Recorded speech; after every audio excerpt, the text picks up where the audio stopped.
Thank you very much, Sue. I'm so pleased to be here. It's wonderful to be on the Maternity and Midwifery Hour, but particularly on the International Day of the Midwife.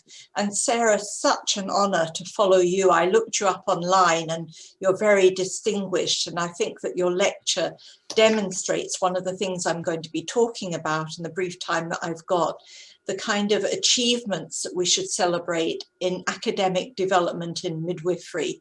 I worked in New Zealand a few times, and everybody who works there actually has to do their cultural competence training. So they really do live by that mantra.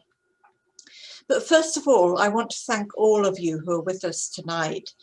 I can only imagine the kind of challenges that you've been through, and I have to respect all that you've done for women and for babies. And I know you've had challenges with your own personal life and your own families. So thank you for all you've done through the COVID pandemic.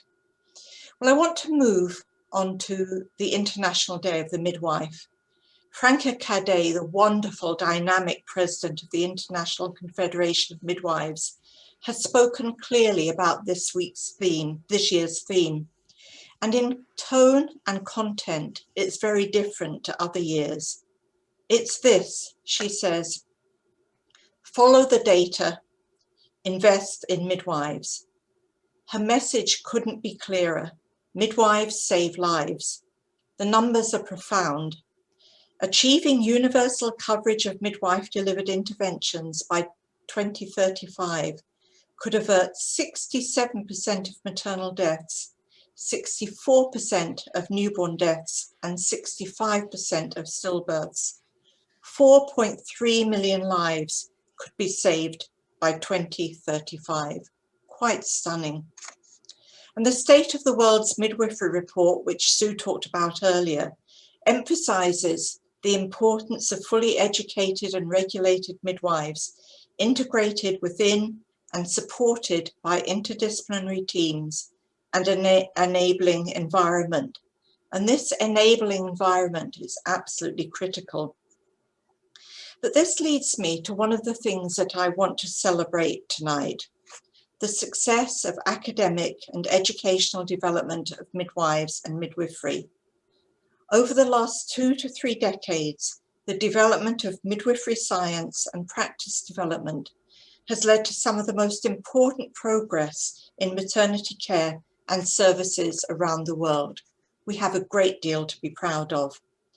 These include the development of continuity of carer, the quality framework for maternal and child health, optimizing cesarean section, an understanding of the 2 parallel problems: too little too late and too much too soon. These have contributed to changes that will not only save lives, but will humanize childbirth for every woman becoming mother, every baby being born, every family, wherever they live and whatever their circumstances. And the work of humanizing childbirth is actually to focus on every woman, every mother, every baby, every family, wherever they are around the world. These are a few of the high-profile, big impact studies. And behind them and alongside them are thousands of studies and reviews that help us understand. They help us understand the experience of women and babies and families, what they want, and how we might meet their needs. Another thing to celebrate is the creation of policy that is woman-centered. And this idea of woman-centered policy came originally from the United Kingdom, from England. This policy builds on effective and powerful midwifery in many parts of the world, including here in the UK. There are key messages that emerge time and time again from years of research and experience. We must listen to women and respond to their needs. A critical aspect of positive care is a respectful relationship with carers. Women want access to high-quality services. These require systems of care that are built around the needs of women and local communities, not the needs of professionals or health services. These all need investment in midwives and midwifery. But I want to pause for a moment to think about what this investment means. Saving lives is, of course, critical, but we need to do more than this. We need to go beyond surviving to thriving. And investment in midwives is, of course, critical, but is not enough.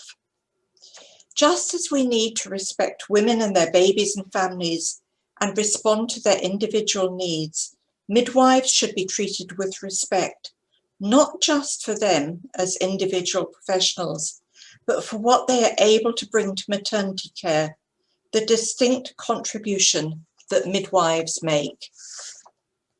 It is not just this unique contribution, though, but also the knowledge and science underlying midwifery that is important. This includes the science of physiology of pregnancy, labour, birth and after, including feeding. Understanding these is crucial to well-being and secure mother-baby attachment. While from many points of view, maternity care and midwifery is strong in the UK, there are also elements of a culture that limits the contribution of midwives and midwifery. This culture has often ignored, denied, even vilified the sciences of midwifery, including physiological or normal birth. This damaging element of our culture is seen through social media, mainstream media, and even some parts of government in England. It is a culture that supports and enables the liberal use and promotion of interventions such as induction of labour or caesarean section, rather than optimising their use so they are available to those women and babies who may need them, but not used unnecessarily.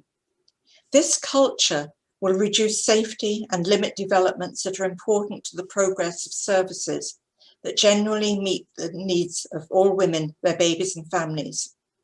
So I'm going to finish with a challenge. In understanding the configuration of services, systems of care that are best for women, honest and open debate is important. We need honest accounts and interpretation of research evidence and a whole view of the body of evidence, not just convenient cherry-picked parts of the evidence. And I speak particularly about an understanding of the evidence about physiology of birth and the mother-baby attachment. The media too has a role to play, and honesty and genuinely inquiring reports are much needed and not seen very often.